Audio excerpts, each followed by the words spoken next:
Bonjour à tous, on se retrouve pour une nouvelle vidéo. On va parler cette fois-ci de la déclaration de patrimoine des candidats. Alors, il y en a qui sont aussi pauvres qu'on l'imaginait, hein, il faut le reconnaître. Ça va, c'est pour la blague, je sais que 100 000 € c'est pas si pauvre que ça, mais bon, quand même, ils ont pas menti. Mais pourtant, il y en a d'autres, t'as l'impression qu'il manque des choses. Bah, écoutez, moi, ma grand-mère disait quand c'est flou, c'est qu'il y a un loup. Alors au départ, je voulais prendre chaque déclaration de patrimoine dans le détail et regarder s'il manque 100 ou 1000 € par-ci par-là. Mais en réalité, on peut pas le faire, c'est pas possible. Et je vais vous expliquer pourquoi. Et la raison, elle est dans l'existence même de cette obligation débile. Enfin, je dis débile, mais pas tant que ça, mais un peu quand même. Enfin bref, vous serez peut-être pas d'accord avec moi, mais c'est pas grave. On s'abonne, on like, on partage, on active la cloche pour avoir les notifications. Et ensuite, on envoie le générique.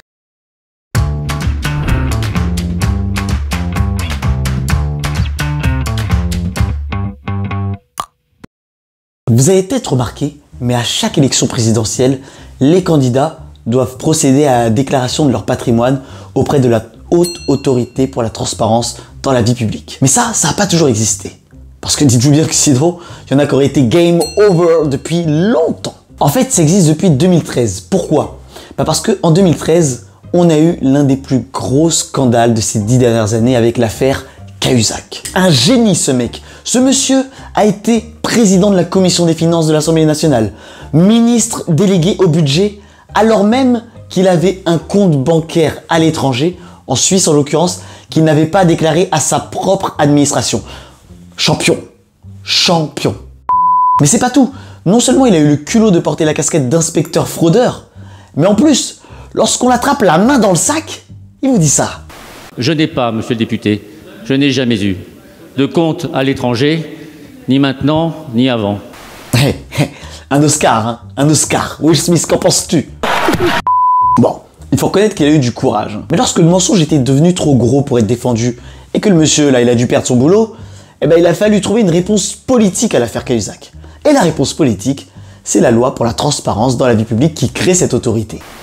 Mesdames et messieurs les députés, le souverain, c'est-à-dire le peuple, ne peut accepter de déléguer ses pouvoirs à des gouvernants que s'il a l'assurance que ceux-ci servent exclusivement l'intérêt général et non leurs intérêts propres.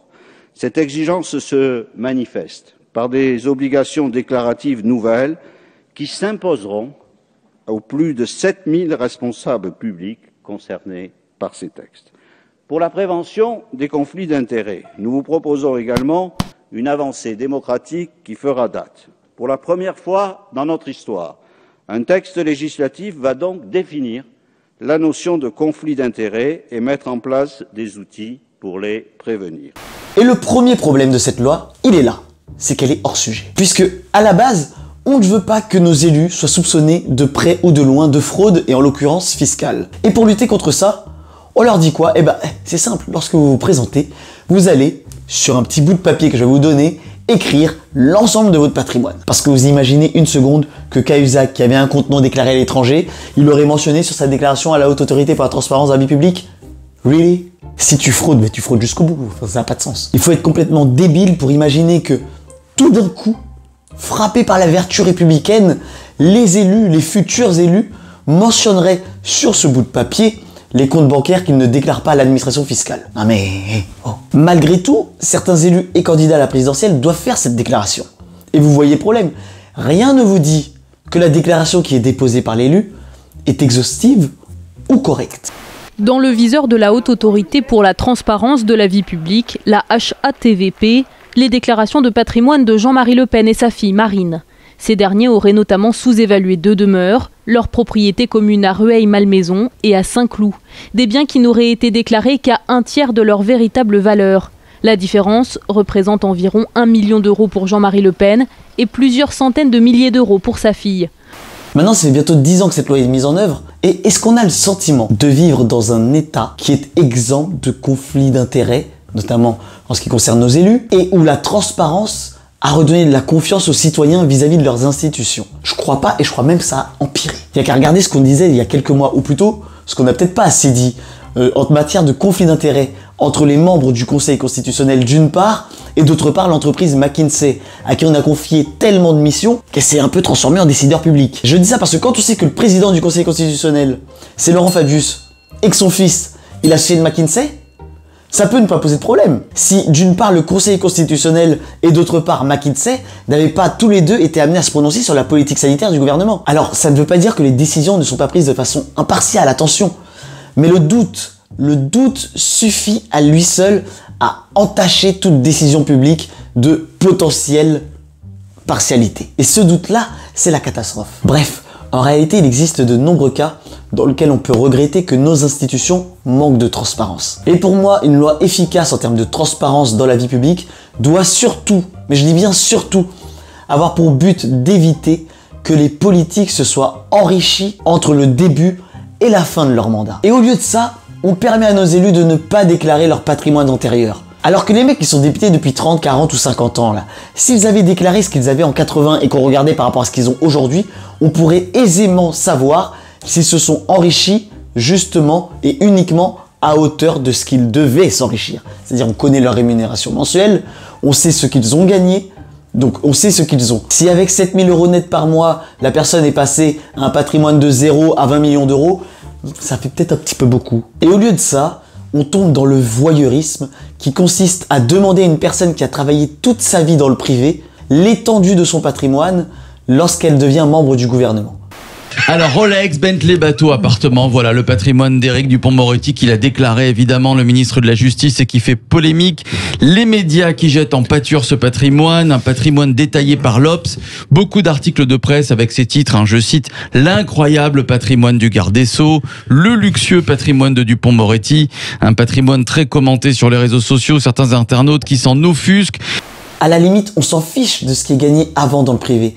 Tout ce qui nous intéresse, c'est de savoir si la personne qui devient membre du gouvernement ou alors qui candidate à une élection présidentielle n'est pas dans une situation vis-à-vis du fisc qui la mettrait en fraude fiscale ou autre. On veut juste que les gens respectent la loi, c'est tout. Et une bonne loi sur la transparence, elle doit aussi prévenir, voire éviter tout potentiel conflit d'intérêts. Alors je suis d'accord, si on cherche, on va toujours trouver un petit lien d'intérêt entre X et Y. Mais du père au fils quand même. Non.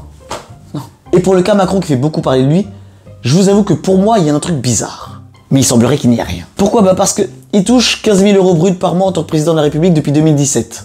Ce qui lui fait à peu près du 11 000 net mensuel. Soit 132 000 € par an. Donc quand on touche autant et qu'on déclare un patrimoine de 500 000 €, en vrai c'est plausible, mais pourquoi pas ? On n'a pas les éléments qui nous permettent de nous dire si il y a un souci ou il n'y en a pas. La seule chose qu'on sait, c'est qu'avant de devenir président de la République, il travaillait dans le privé et qu'il a perçu 3 millions d'euros pour la vente d'une branche de Nestlé à Pfizer, ce qui ferait 1,5 million en net.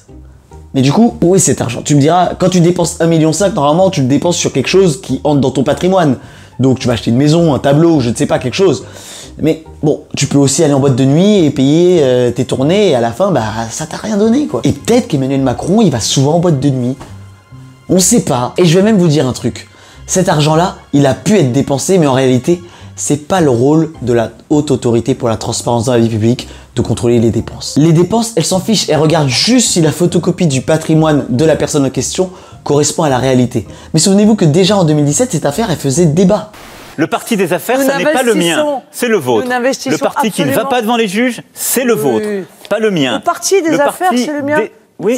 Soyez. Oui, c'est la réalité. Attention à ce que vous dites, monsieur Macron. C'est la réalité, Macron. Madame Le Pen. J'espère qu'on n'apprendra rien dans les quelques jours ou quelques semaines, parce que vous donnez des leçons. Vous savez, vous donnez des leçons, mais pour l'instant, personne n'a compris. Y compris vos amis. Beaucoup ont dit du mal.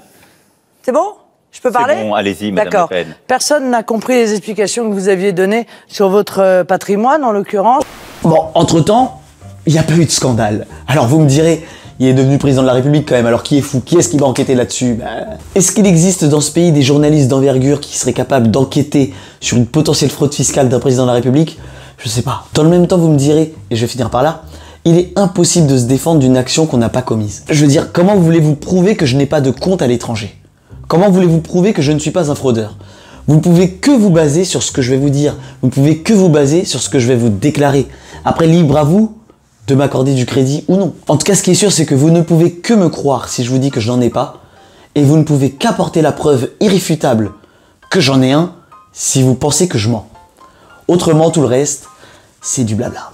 Donc dites-moi ce que vous en pensez de cette obligation de déclarer le patrimoine des candidats, des membres du gouvernement, etc. Est-ce que pour vous c'est utile? Est-ce que c'est normal? Est-ce que quand on vient du privé, on doit forcément dire « Regardez, j'ai une Bentley, etc. etc. » Est-ce que ça sert à quelque chose vraiment? Enfin bref, je vous remercie d'avoir suivi cette vidéo. Si ça vous a plu, n'hésitez pas à liker, surtout partagez la vidéo, activez la cloche pour avoir une notification pour les prochaines. Et je vous dis à bientôt pour la suite. Ciao!